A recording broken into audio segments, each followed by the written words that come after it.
Czy to prawda, że bez mieszkania po dziadku pozostaje wam tylko najem? Czy to prawda, że Polska staje się krajem dziedziców i rentierów? Czy praca już nie wystarczy? Czy młodzi skazani są po prostu na najem? I to nie są koniecznie moje pytania, bo jest to właściwie ton komentarzy, czy też nawet lawiny komentarzy pod naszym poprzednim filmem. Jeden z tych komentarzy wręcz tak brzmi, że jedni kolekcjonują mieszkania, a młody, normalnie pracujący Polak, jeśli po dziadku nie ma żadnej ładnej kawalerki, to co ma zrobić? W końcu trzeba będzie się wyprowadzić od mamy i trzeba będzie zaakceptować bycie najemcą przez całe życie, tak jak to jest na zachodzie. Ja tu delikatnej parafrazy tego wpisu dokonałem, ale o to właśnie w nim chodzi. Napiszcie w komentarzach, czy zgadzacie się z tym widzem, ale nie zapomnijcie podać nazwy miejscowości, o której piszecie, dlatego że takie komentarze są bardziej wartościowe dla wszystkich widzów tego kanału. A wszystkim z Was przypominam jednocześnie, że walczymy o 30-tysięcznego subskrybenta. Niedawno przekroczyliśmy 29 000, no i jakoś się zbliżamy do tej magicznej liczby 30 000. Mam nadzieję, że pomożecie. Pomóżcie! Zapraszam też do korzystania ze strony symen24.pl, gdzie nie tylko są audycje o rynku nieruchomości, ale również kursy nie tylko dla pośredników, ale też dla inwestorów. O prawie, o technikach sprzedaży dowiecie się wiele ciekawego na pewno z tych kursów. No i jakie są Wasze odczucia? Niektórzy z Was piszą, że przecież ceny spadają albo są w ogóle niskie. W Chorzowie na przykład mieszkanie o powierzchni 130 m2 miało być początkowo wystawione za 70 000, a po 1,5 roku cena spadła do 499 000, a mimo to nadal chętnych nie ma. A to przecież obniżka o ponad 20 000. Ktoś inny pisze, że w Stalowej Woli mieszkanie 4-pokojowe, za które rok wcześniej oczekiwano 530 000 złotych, obecnie ma być oferowane za 420 000 i nadal nie ma tego, kto by je kupił. W Lublinie widz opisuje zakup 80-metrowego mieszkania. I też opisuje, że negocjacje przekroczyły upust 10%. Według tego komentującego rynek należy teraz do kupującego i wcale nie jest to odosobniony komentarz, chociaż są oczywiście też komentarze pokazujące jakby, że rynek się ma całkiem dobrze. Zresztą przejdę do tych innych komentarzy wkrótce. Taka obniżka, faktycznie mieszkania z 700 do 500 000, duża, to mieszkanie nadal kosztuje 500 000, gdzie by ono nie było. Czy to będzie tak wielkie mieszkanie w Chorzowie, czy jakieś małe mieszkanie w Warszawie, nadal ponad 500 000 trzeba na takie mieszkanie wydać. No i trzeba, jak się nie ma pieniędzy, to trzeba mieć wkład własny, trzeba mieć kredyt, a do tego czasu trzeba gdzieś mieszkać. Można mieszkać u rodziców, ale jeżeli musisz sam się utrzymywać, no to też wydajesz w tym czasie na wynajęcie, na czynsz mieszkania, w którym mieszkasz. Więc odkładanie na wkład własny jest trudne. Inni mówią, już nie tak kategorycznie, ale mówią, że stać mnie, ale nie chcę kupić mieszkania. Teraz też kilka takich głosów było, pokazujących, że po prostu nie akceptujecie w tej chwili tych cen, które są. Ale jednocześnie też są inne komentarze, w których podajecie na przykład na Białęce i w Łomiankach mieszkania są w dobrym standardzie, czy to na obrzeżach Warszawy, czy też blisko granicy miasta i znajdują swoich nabywców, chociaż faktycznie czas poszukiwania na nabywcę się lekko wydłuża. Trójmiasto i Wrocław. Część osób zauważa, że mimo wysokich cen popyt w tych miastach nadal jest podtrzymywany zarówno przez imigrację z zewnątrz, jak i migrację wewnętrzną po prostu za pracą. Nawet ktoś napisał, że Wrocław sobie poradzi sam, bo to jest magnes dla ludzi. Ktoś inny w ogóle wręcz napisał: będzie tylko drożej, nie ma opcji. Skoro wszystko inne drożeje, dlaczego mieszkania miałyby tanieć? No powiem, powszechny jest też lęk przed najemcami, którzy by nie płacili i dlatego wskazuje się, że jest to przyczyna, dla których mieszkania stoją puste. No i są też głosy ludzi doświadczonych, bo byli za granicą i coś widzieli. Na przykład widzieli, że w Szwajcarii znakomita większość mieszkań to są mieszkania w opcji wynajmu, czyli są to najemcy i nikt za tym nie płacze, za tą własnością. Nie jest to do końca prawda, bo w Szwajcarii wiele osób chciałoby kupić mieszkanie, ale 80% tych, którzy chcieliby te mieszkanie kupić, bo chcieliby mieć własność, mówią, że ich po prostu na takie mieszkania w tej chwili nie stać, bo są bardzo drogie. I teraz zatrzymam się na chwilę przy tej Szwajcarii, no bo przykładów można mnożyć wiele. Wiedeń, podobno zachwyt. Mieszkania w Wiedniu są głównie takie komunalne, ponad chyba 60% mieszkań w Wiedniu to są mieszkania, czy to no, w takim powiedzmy ogólnie rzecz biorąc komunalno-społecznym najmie. Nie chcę wchodzić w szczegóły, bo cały obszerny film o Wiedniu robiliśmy, ale to też rodzi swoje kłopoty. A te kłopoty to na przykład w ogóle długi czas oczekiwania na takie mieszkanie. Teoria mówi, że to ma być w miarę prędko, ale niekoniecznie, że trzeba być tylko mieszkańcem Wiednia. Trudno być mieszkańcem napływowym, żeby takie tańsze mieszkanie dostać. No poza tym też ludzie na przykład często stają się więźniami swojego mieszkania, tam gdzie mają korzystny najem i teoretycznie ich gospodarstwo rodzinne powinno już mieć większe mieszkanie, ale boją się je zamienić, bo nie znajdują drugiego mieszkania z tak korzystnym mieszkaniem, jakie mają w tym obecnym swoim mieszkaniu mniejszym.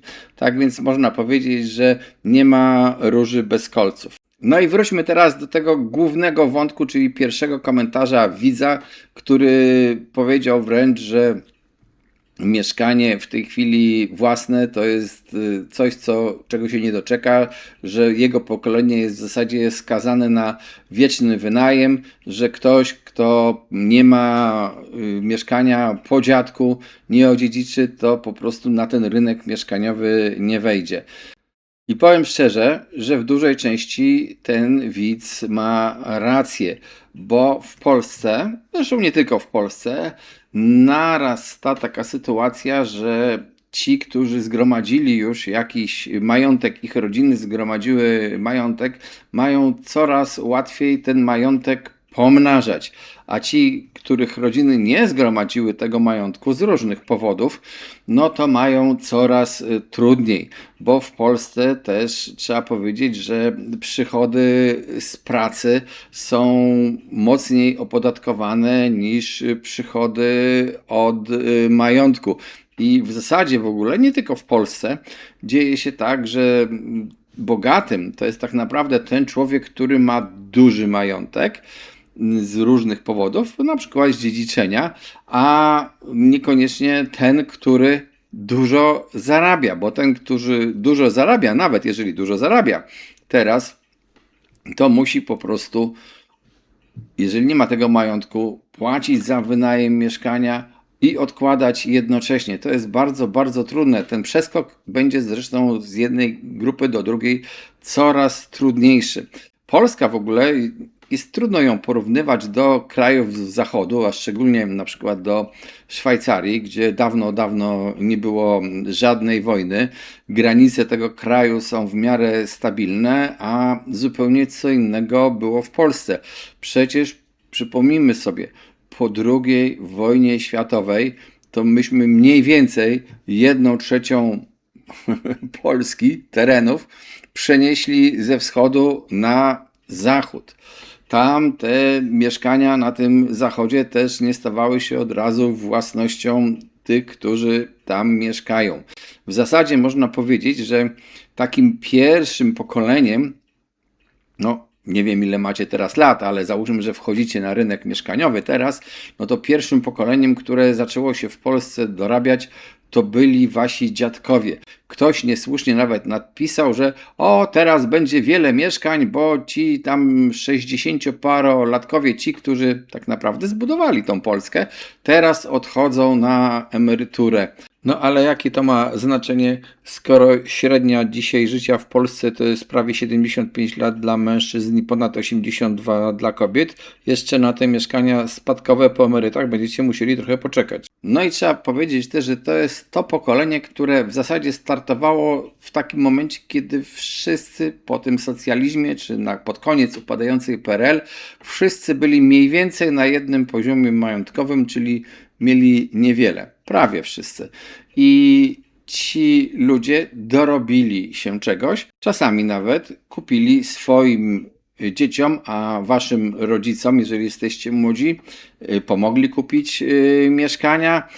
No, wasi rodzice już czasami też dziedziczą po tych dziadkach, mogą wam zostawić mieszkanie i w zasadzie dopiero jeszcze następne pokolenie, czyli ci, którzy teraz są gdzieś tam w kołysce lub w przedszkolu, żłobku, no to oni będą tak naprawdę jeszcze większymi dziedzicami niż ci, którzy teraz wchodzą na rynek nieruchomości, bo mają te 20 parę lat i już chcieliby zacząć własną drogę życiową. Symen24. Praktyczna wiedza o nieruchomościach. Dlatego też nie mam pocieszającej wiadomości dla naszego widza. Tym bardziej, że w ogóle w całej Europie i nie tylko w Europie następuje ogromny regres tak zwanej klasy średniej. Społeczeństwa się coraz bardziej rozdzielają na tych takich, którzy mają niewiele i żyją z własnej pracy i w zasadzie mają tylko tyle, co zarobią i może jakieś miesięczne czy dwumiesięczne oszczędności, i tych, którzy niekoniecznie zarabiają, ale za to mają majątek zgromadzony od pokoleń. No bo jeżeli masz już na przykład trzecie mieszkanie, bo liczyłeś po obydwu dziadkach i jeszcze rodzicach, no to czwarte mieszkanie przychodzi z łatwością i wiele osób po prostu idzie w tę landlordowość.